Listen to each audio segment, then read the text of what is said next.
पाकिस्तानी तुझे सलाम। बर्मिंघम में जारी कॉमनवेल्थ गेम्स में पाकिस्तान ने पहला गोल्ड मेडल जीत लिया। पाकिस्तान के नूह दस्तगीर बट ने 109 प्लस वेट लिफ्टिंग में ये गोल्ड मेडल अपने नाम किया।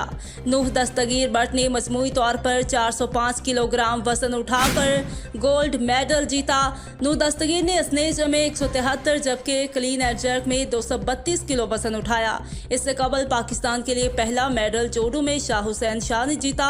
इस तरह इवेंट में अब पाकिस्तान की मेडल्स की तादाद 2 हो गई।